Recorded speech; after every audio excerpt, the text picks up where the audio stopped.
I recently realized something that completely changed how I think about investing. I'm someone who is always comparing myself to very successful people around my age, especially on YouTube, and I sometimes felt like I was behind, but that couldn't be further from the reality. In one of my main investment accounts, if I never invested another dollar for the rest of my life, by the time I'm the average age of retirement of 65 years old, my investments will grow to roughly $1.5 million.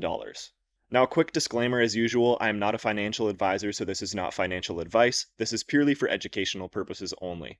So despite the fact that this account will grow to roughly $1.5 million by the age of retirement if I never put another dollar into it, I'm not stopping investing.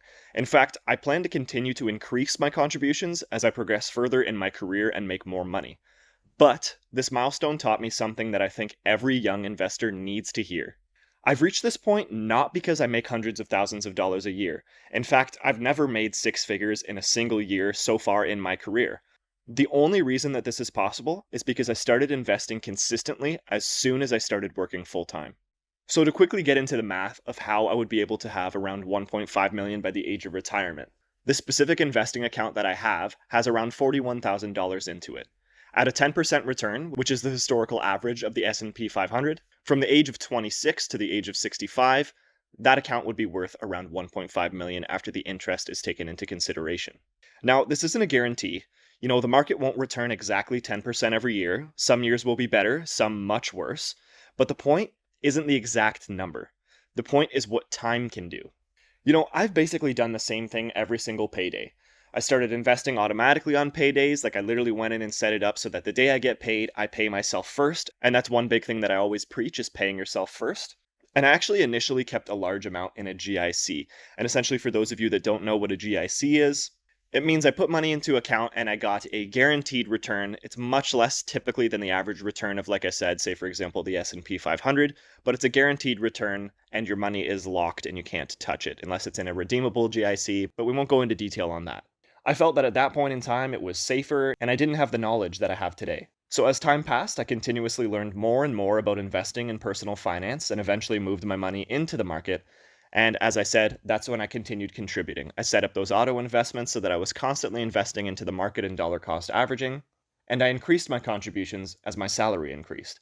I recently made a video talking about how I spent my $13,000 raise, and long story short, for that video, I essentially doubled my investment contributions.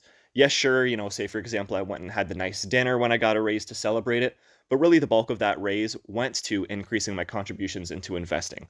I was comfortable with where my lifestyle was and knew that if I invested in my future rather than buying things that I didn't necessarily need right now, that I would thank myself in the future. So essentially, I didn't upgrade my lifestyle, I upgraded my investments. And avoiding lifestyle inflation is huge right now. I could take this money that I have in this specific account and say, for example, go buy a BMW or increase spending in other areas. But I almost pretend that I don't have that money so that I don't even consider using it at this point. I pretend it's not there. I live my life how I live, right? As I talk about, I have those auto investments. So it's not even me going in and having to move money into this account and put it into the market. It just automatically happens. Because I want the snowball, as I call it, to grow bigger and bigger as early on in my life as possible so that my money works for me at a more significant rate the more I put effort into it.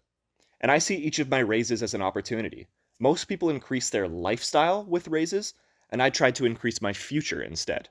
So people think wealth can only come from investing huge amounts of money, and that's simply not the case. Another way to build wealth is to give your money time. At 26, I have nearly 40 years in the market left. That's the real advantage. Not the income, it's the time. The earlier you invest, the less your future depends on how much you contribute later. And here's the crazier part. If I keep investing in this specific account until I hit 65 years old, at the limit that's allowed in this specific account, because it is a tax-free account, so there's a limit on how much you can put in it yearly.